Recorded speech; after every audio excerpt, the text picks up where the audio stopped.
Price Lord அக்கா. இன்னைக்கு புது குட்டீஸ்லாம் வந்திருக்கிறாங்க சபைக்கு. ரொம்ப நல்லது. சின்ன பொண்ணு, இன்னைக்கு ஜாக் மாமாவும் வரேன்றாரு வார்த்தையை கேட்கறதுக்கு. நல்லதுக்கா. நம்ம குடும்பம் ஒரு குட்டி பரலோகம்னு தேவன் சொல்லியிருக்கிறாரு.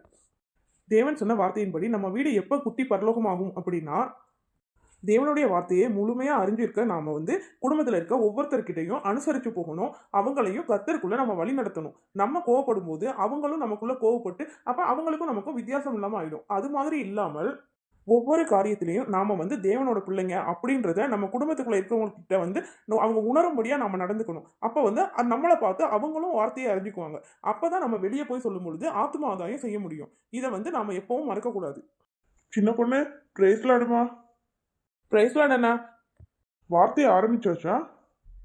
இல்லைங்கண்ணா, இனிமேல் தான் வார்த்தையை ஆரம்பிக்க போகிறோம். இன்றைக்கி நம்ம சபையில் பைபிள் வாசிக்க போகிறது யார் அப்படின்னா, நம்ம ஜான்சி தான் வாசிக்க போகிறாங்க. அவங்க வாசிக்கிறது நம்ம கவனமாக கேட்கலாம். எல்லாருக்கும் பிரைஸ் லார்ட். இன்னைக்கு நாம மத்தேயு 6ஆம் அதிகாரம் வாசிக்க போறோம். மனுஷர் காண வேண்டும் என்று அவர்களுக்கு முன்பாக உங்கள் தர்மத்தை செய்யாதபடிக்கு எச்சரிக்கையாய் இருங்கள். செய்தால் பரலோகத்தில் இருக்கிற உங்கள் பிதாவினிடத்தில் உங்களுக்கு பலன் இல்லை. ஆகையால் நீ தர்மம் செய்யும் போது மனுஷரால் புகழப்படுவதற்கு மாயக்காரர் ஆலயங்களிலும் வீதிகளிலும் செய்வது போல உனக்கு முன்பாக தாரை ஊதுவியாதே. அவர்கள் தங்கள் பலனை அடைந்து தீர்ந்ததென்று மெய்யாகவே உங்களுக்கு சொல்லுகிறேன். நீயோ தர்மம் செய்யும் போது உன் தர்மம் அந்தரங்கமாய் இருப்பதற்கு உன் வலதுகை செய்கிறதை உன் இடதுகை அறியாதிருக்க கடவுது. அப்பொழுது அந்தரங்கத்தில் பார்க்கிற உன் பிதா தாமே உனக்கு வெளியரங்கமாய் பலனளிப்பார். அன்றையும் நீ ஜெபம் பண்ணும்போது மாயக்காரரை போல் இருக்க வேண்டாம். மனுஷர் காணும்படியாக அவர்கள் ஜெப ஆலயங்களிலும் வீதிகளிலும் சந்திகளிலும் நின்று ஜெபம் பண்ண விரும்புகிறார்கள். அவர்கள் தங்கள் பலனை அடைந்து தீர்ந்ததென்று மெய்யாகவே உங்களுக்கு சொல்லுகிறேன். நீயோ ஜெபம் பண்ணும்போது உன் அறை வீட்டுக்குள் பிரவேசித்து உன் கதவை பூட்டி அந்தரங்கத்தில் இருக்கிற உன் பிதாவை நோக்கி ஜெபம் பண்ணு. அப்பொழுது அந்தரங்கத்தில் பார்க்கிற உன் பிதா வெளியரங்கமாய் உனக்கு பலனளிப்பார். அன்றையும் நீங்கள் ஜெபம் பண்ணும்போது அஞ்ஞானிகளைப் போல வீண் வார்த்தைகளை அளப்பாதேயுங்கள். அவர்கள் அதிக வசனிப்பினால் தங்கள் ஜெபம் கேட்கப்படும் என்று நினைக்கிறார்கள். அவர்களைப் போல நீங்கள் செய்யாதிருங்கள். உங்கள் பிதாவை நோக்கி நீங்கள் வேண்டிக் கொள்கிறதற்கு முன்னமே உங்களுக்கு இன்னது தேவை என்று அவர்கள் அறிந்திருக்கிறார்கள். நீங்கள் ஜெபம் பண்ண வேண்டிய விதமாவது, பரமண்டலங்களில் இருக்கிற எங்கள் பிதாவே, உம்முடைய நாமம் பரிசுத்தப்படுவதாக. உம்முடைய ராஜ்யம் வருவதாக. உம்முடைய சித்தம் பரமண்டலத்திலே செய்யப்படுகிறது போல பூமியிலேயும் செய்யப்படுவதாக. எங்களுக்கு வேண்டிய ஆகாரத்தை இன்று எங்களுக்கு தாரும். எங்கள் கடனாளிகளுக்கு நாங்கள் மன்னிக்கிறது போல எங்கள் கடன்களை எங்களுக்கு மன்னியும். எங்களை சோதனைக்குட்பட பண்ணாமல் தீமையில் நின்று எங்களை ரட்சித்துக் கொள்ளும். ராஜ்யமும் வல்லமையும் மகிமையும் என்றென்றைக்கும் உம்முடையவைகளே, ஆமேன் என்பதே.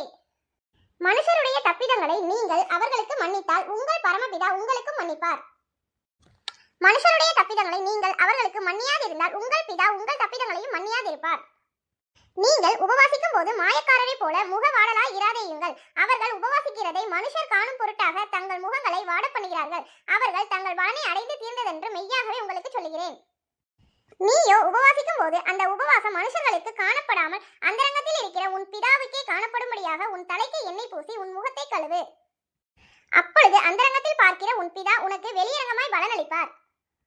பூமியிலே உங்களுக்கு பொக்கிஷங்களை சேர்த்து வைக்க வேண்டாம். இங்கே பூச்சியும் துருவும் அவைகளை கெடுக்கும். இங்கே திருடரும் கண்ணமிட்டு திருடுவார்கள். பரலோகத்திலே உங்களுக்கு பொக்கிஷங்களை சேர்த்து வையுங்கள். அங்கே பூச்சியாவது துருவாவது கெடுக்கிறதும் இல்லை. அங்கே திருடர் கண்ணமிட்டு திருடுகிறதும் இல்லை. உங்கள் பொக்கிஷம் எங்கே இருக்கிறதோ அங்கே உங்கள் இருதயமும் இருக்கும். கண்ணானது சரீரத்தின் விளக்காய் இருக்கிறது. உன் கண் தெளிவாய் இருந்தால் உன் சரீரம் முழுவதும் வெளிச்சமாய் இருக்கும். உன் கண் கெட்டதாய் இருந்தால் உன் சரீரம் முழுவதும் இருளாய் இருக்கும். இப்படி உன்னிலுள்ள வெளிச்சம் இருளாய் இருந்தால் அவ்விருள் எவ்வளவு அதிகமாய் இருக்கும். இரண்டு எஜமான்களுக்கு ஊழியம் செய்ய ஒருவனாலும் கூடாது. ஒருவனை பகைத்து மற்றவனை சிநேகிப்பான், அல்லது ஒருவனை பற்றி கொண்டு மற்றவனை அசட்டை பண்ணுவான். தேவனுக்கும் உலகப் பொருளுக்கும் ஊழியம் செய்ய உங்களால் கூடாது. ஆகையால் எண்ணத்தை உண்போம் எண்ணத்தை குடிப்போம் என்று உங்கள் ஜீவனுக்காகவும் எண்ணத்தை உடுப்போம் என்று உங்கள் சரீரத்துக்காகவும் கவலைப்படாதிருங்கள் என்று உங்களுக்கு சொல்லுகிறேன். ஆகாரத்தை பார்க்கிலும் ஜீவனும் உடையை பார்க்கிலும் சரீரமும் விசேஷித்தவைகள் அல்லவா? ஆகாயத்து பட்சிகளை கவனித்து பாருங்கள். அவைகள் விதைக்கிறதும் இல்லை, அரைக்கிறதும் இல்லை, களஞ்சியங்களில் சேர்த்து வைக்கிறதும் இல்லை. அவைகளையும் உங்கள் பரமபிதா பிழைப்பூட்டுகிறார். அவைகளை பார்க்கிலும் நீங்கள் விசேஷித்தவர்கள் அல்லவா? கவலைப்படுகிறதினாலே உங்களில் எவன் தன் சரீர அளவோடு ஒரு முழத்தை கூட்டுவான்? உடைக்காகவும் நீங்கள் கவலைப்படுகிறது என்ன? காட்டு புஷ்பங்கள் எப்படி வளர்கிறது என்று கவனித்து பாருங்கள். அவைகள் உழைக்கிறதும் இல்லை, நூற்கிறதும் இல்லை. என்றாலும் சாலமோன் முதலாய் தன் சர்வ மகிமையிலும் அவைகளில் ஒன்றை போலாகிலும் உடுத்தி இருந்தது இல்லை என்று உங்களுக்கு சொல்லுகிறேன். அற்ப விசுவாசிகளை, இன்றைக்கு இருந்து நாளைக்கு அடிப்பிடை போடப்படும் காட்டுப்புல்லுக்கும் தேவன் இவ்விதமாக உடுத்துவிட்டால் உங்களுக்கு உடுத்துவிப்பது அதிக நிச்சயம் அல்லவா? ஆகையால் எண்ணத்தை உண்போம் எண்ணத்தை குடிப்போம் எண்ணத்தை உடுப்போம் என்று கவலைப்படாதிருங்கள். இவைகளை எல்லாம் அஞ்ஞானிகள் நீங்கள் நாடி தேடுகிறார்கள். இவைகள் எல்லாம் உங்களுக்கு வேண்டியவைகள் என்று உங்கள் பரமபிதா அறிந்திருக்கிறார். முதலாவது தேவனுடைய ராஜ்யத்தையும் அவருடைய நீதியையும் தேடுங்கள், அப்பொழுது இவைகள் எல்லாம் உங்களுக்கு கூட கொடுக்கப்படும். ஆகையால் நாளைக்காக கவலைப்படாதிருங்கள், நாளைய தினம் தன்னுடையவைகளுக்காக கவலைப்படும். அந்தந்த நாளுக்கு அதினதின் பாடு போதும்.